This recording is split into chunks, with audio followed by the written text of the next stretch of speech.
ভাই কথা বলেছেন, লিখেছেন, আমাদের ফখরুদ্দিন আহমেদ ভাই লিখেছেন, কথা বলেছেন, আমাদের রফিকুল আফসারি ভাই লিখেছেন, কথা বলেছেন, আপনারা অনেকে এগুলা শেয়ার করেছেন। তো আজকে আমি ছোট্ট একটা লাইভ আপনাদের সামনে করব। আমি আর বাশার ভাই বা ফখরুদ্দিন ভাই আমরা বারবারই বলেছিলাম তিনি কারো না কারো এজেন্ট বা পেইড এজেন্ট হিসাবে কাজ করছেন কিনা খতিয়ে দেখার দরকার।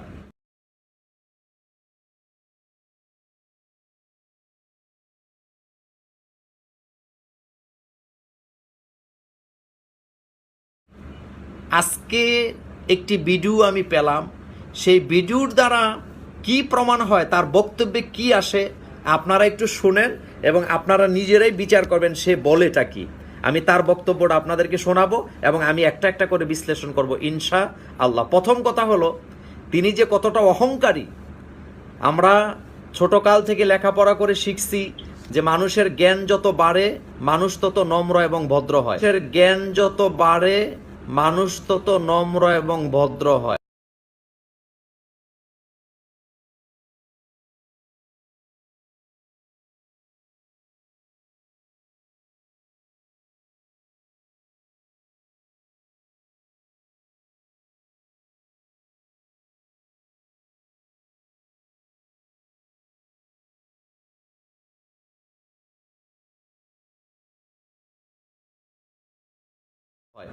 আর মতিউর রহমান মাদানী সাহেব কোনো মানুষকে মানুষও মনে করেন না, কোনো আলেমকে তিনি আলেমও মনে করেন না। দেখেন তিনি কি বলতেছেন, আপনারা একটু শুনেন উনি কি বলছেন। পুঁটির মাছগুলোর নাম নিয়ে নেয় আমাদের সমাজে মোল্লা, যেগুলো পুঁটির মাছ, পুঁটি মাছের নাম নিয়ে নেয়। যে পুঁটি মাছগুলো খুব লাফালাফি করলো না কিছুদিন, আমার 7-8টা যে বক্তব্য হইলো, আমি একজনের নাম নিয়েছি কি এই পুঁটি মুটির মাছ নিয়ে। ওই যে বড় বড় গজার মাছ যেগুলো আছে ওগুলোর নাম ঠিকই নিয়ে কথা বলছেন না। খেয়াল করেন, উনি আমাদেরকে পুঁটি মাছ মনে করেন, অর্থাৎ ডক্টর আবুল কালাম আজাদ বাশার, ফখরুদ্দিন আহমেদ, নাসিরউদ্দিন হেলালি, তারপরে আমাদের রফিকুল আফসারি, মিজানুর রহমান আজহারি, আমির হামজা, আব্দুল্লাহ আলামিন, এরা হলো পুঁটি মাছ। আর উনি হলো বড় গজাল মাছ। গজাল মাছ, আমি বোয়াল মাছ বলি না, গজাল মাছ। গজাল মাছ আমাদের দেশে হইলো অন্য কোনো মাছের বাদ দেয় না, সব গিল্লা খাইয়া ফেলে। সুতরাং মতিউর রহমান মাদানী সাহেব উনি হইলো গজাল মাছ, সামনে যা পায় তাই খাইয়া ফেলে। এটা একটা আলেমের ভাষা হতে পারে? আপনারা বলেন তো। উনি কি বললেন? উনি ওই পুঁটি মাছের নাম নেন। এরপরে উনি কি বলতেছে শুনেন।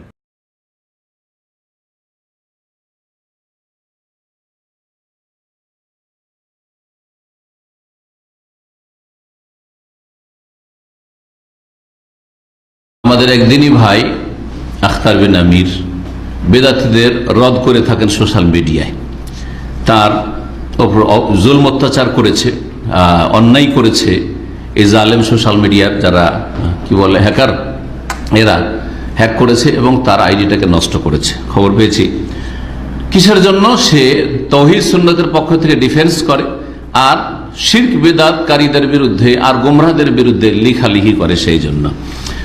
আর এমন কিছু সহি আকীদার দাবিদার যারা ছুপা রুস্তম, তারা বলছে যে না না এটা তরিকা না যে বেদাতীদের এভাবে নাম ধরে ধরে রদ করবে। বিশেষ করে নাম ধরে নাকি রদ করা, খণ্ডন করা যাবে না, বিনা নাম ধরে বলতে হবে।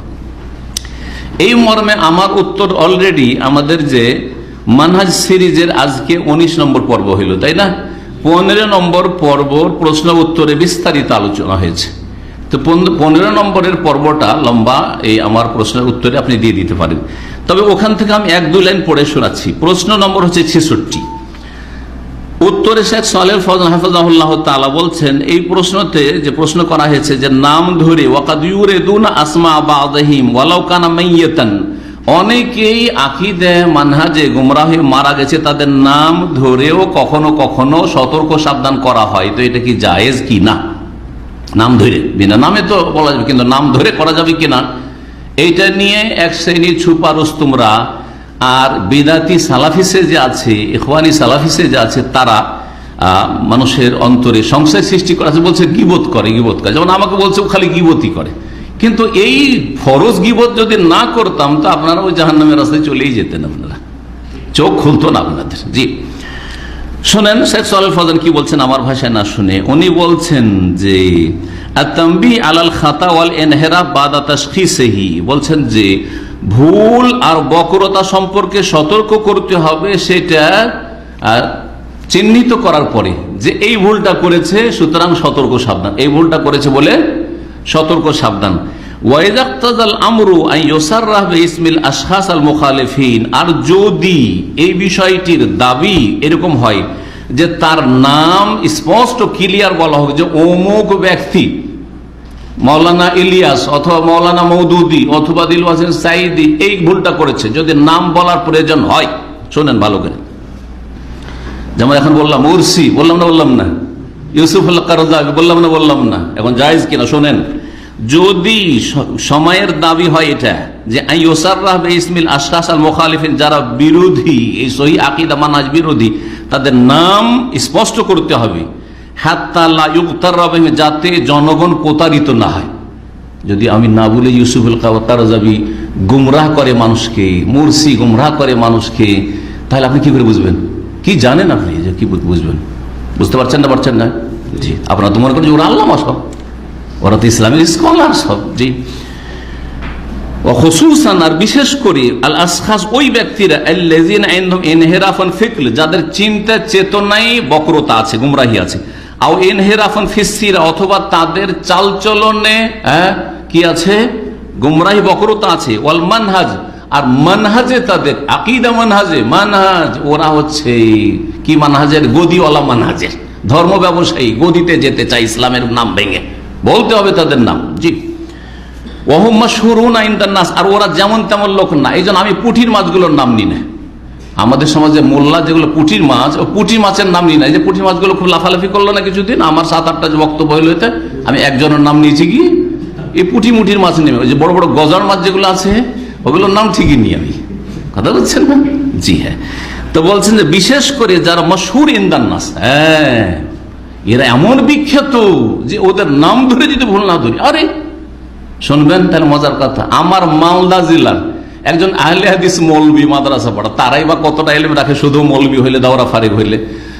আমার যখন বক্তব্য হইল 2005 সালে সাইদি সাহেবের ওপর ভুল ত্রুটি নিয়ে, তখন ওই আহলে হাদিস মৌলবি ওই এলাকায় বলেছে, যাকে বলেছে এসে বলছে, আমি ছুটে গেছি তখন, বলছে একজন আহলে হাদিস মৌলবি বলছিল এরকম যে দিল হোসেন সাইদি সাহেবের ভুল আছে। আরে ওনার ওয়াজ তো আমরা শুনি, আমরা তো জানি না যে ওনার ভুল আছে, তো তোমার ভুল ধরার যোগ্যতা থাকবে তাহলে তো।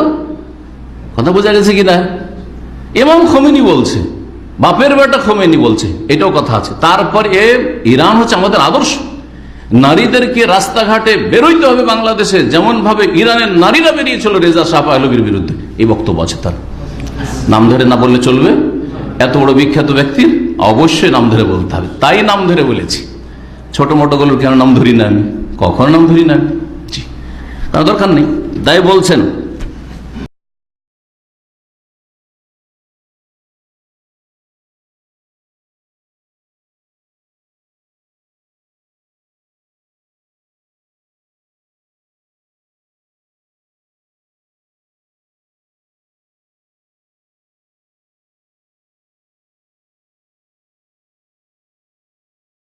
দিল হোসেন সাইদি সাহেবের সাথে কোনো শত্রুতা নেই, ব্যক্তিগত কোনো শত্রুতা নেই।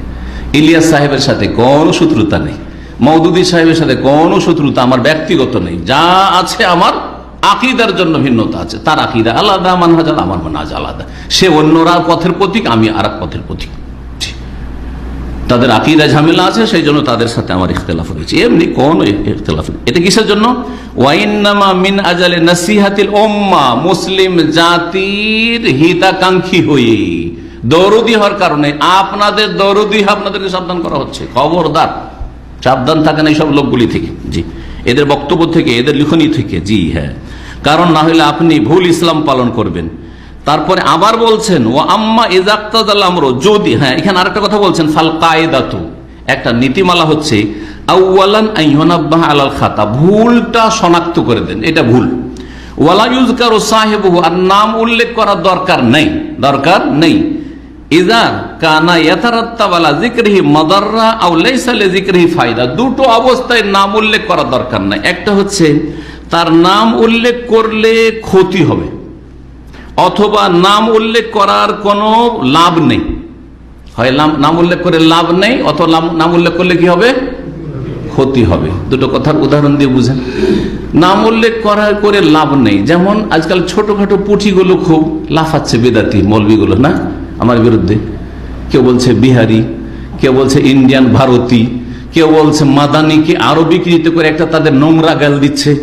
কত গাল দিচ্ছে না? আমি কি তাদের নাম নিয়েছি? কারণ ওদের নাম নিয়ে কোনো লাভ নেই, ইসলামের কোনো লাভ নেই। আমার ব্যক্তি স্বার্থের জন্য কেন ওদের নাম নিতে যাবো? ও গাও দিয়েছে, ওর হিসাব হাসরের মাঠে আমি নিয়ে নেবো ওদের কাছ থেকে নিয়ে নেবো ইনশাআল্লাহ। কথা বোঝা গেছে?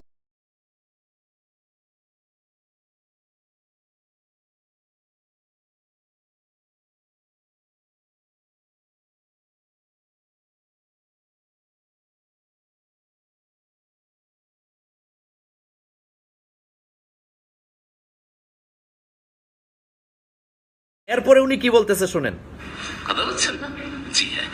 তো বলছেন যে বিশেষ করে যারা মশহুর ইন্দান্নাস, হ্যাঁ এরা এমন বিখ্যাত যে ওদের নাম ধরে যদি ভুল না ধরি, আরে শুনবেন তাহলে মজার কথা, যে মুসলিমদের সুলতান হচ্ছে অর্দোগান যে ইখওয়ানি, গুমরা, তারপর সেকুলার, এগুলো বলতে হবে।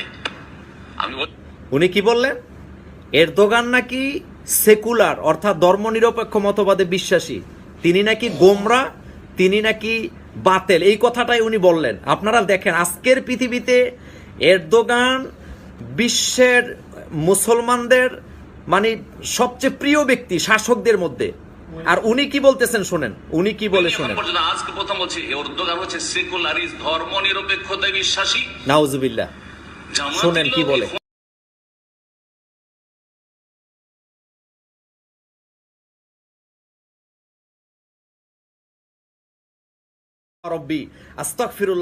উনি কি বললেন?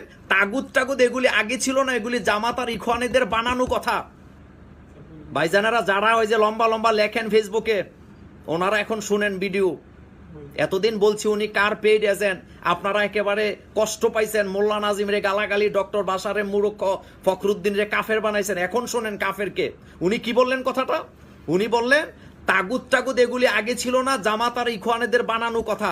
অথচ কোরআনুল কারিমে 25-এর উপরে আয়াত আল্লাহ পাক যেখানে তাগুতের বিরুদ্ধে কথা বলেছেন, আল্লাহ পাক যেখানে বলেছেন আমি প্রত্যেক অলিকুল্লি উম্মতির রসুল আনিবুদুল্লাহ রব্বি ওয়াজতানিবুত তাগুত, বারবার বলা হয়েছে তোমরা তাগুতকে অস্বীকার করো। আর উনি বলতেছেন তাগুত শব্দটা নাকি জামাত আর ইখওয়ানেদের বানানো কথা। নেন আরো ভালো করে শুনেন আরো ভালো করে। এই দুটো জামাত পয়দা হওয়ার আগ পর্যন্ত শুনেন, এই মুসলিম জাতির আইম্মা কেরাম তাগুত মাগুত বলতেন না। শুনছেন? তাগুত মাগুত বলে শুনেন না, এবার শুনেন ভালো করে। জালেম রাজারা ছিল, উমাইয়া যুগে বড় বড় জালেম রাজারা ছিল। আবু হানিফা কেউ জঙ্গি মনোভাব তৈরি হবে তখন বম ব্লাস্টিং করবে না, এই যে জঙ্গি বোম মারে। শোনেন, শ্রীলঙ্কা হলো, এই সৌদি আরবের চেষ্টা করছে, টের পাইবেন কয়দিন পরে উনি কি বলে। শুনেন ভালো করে। না ধ্বংস করছে ইসলামকে, মুসলিম জাতিকে কত ক্ষতি করছে চিন্তা করেন দেখি। দাঁড়িয়ে চলা মুশকিল করে দিচ্ছে, ইসলাম পালন করা মুশকিল করে দিচ্ছে, আপনাদের লাভ করে দিচ্ছে।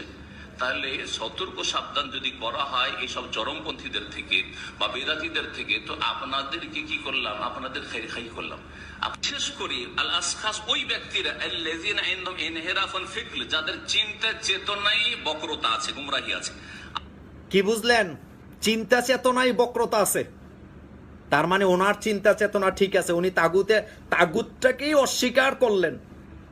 আপনারা বলেন, আপনাদের বিবেককে প্রশ্ন করেন, এবার বসে বসে বিবেকরে প্রশ্ন করেন। মতিউর রহমান মাদানি সাহেবরে আমি দালাল কওনে আপনারা অনেকে খেপছিলেন, এখন আপনি বুঝেন উনি কার দালালি করতেছেন। আমি মোল্লা নাজিম নাইলে আমার মেজাজ একটু গরম আর কি, কিন্তু আপনি বলেন উনি কার দালালি করতেছেন। উনি বলতেছেন তাগুত নাকি নাই, এখন কয়দিন পরে দেখবেন উনি ইমান হারা হইয়া মরার সম্ভাবনা আছে। আমি বিশ্বাস করি, আমার এটা সন্দেহ হয় কয়দিন পরে ওনার ইমান উনি নিজেরটাই নিজে বিক্রি করবে। শোনেন কি বলে। বক্রতা আছে, গুমরাহি আছে। শোনেন,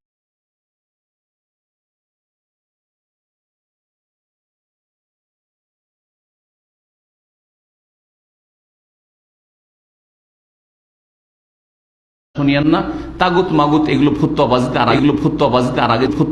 আগে ছিল না। 60-70 বছর আগে এই দুটো জামাত পয়দা হওয়ার আগ পর্যন্ত এই মুসলিম জাতির আইম্মা কেরাম তাগুত মাগুত বলতেন না।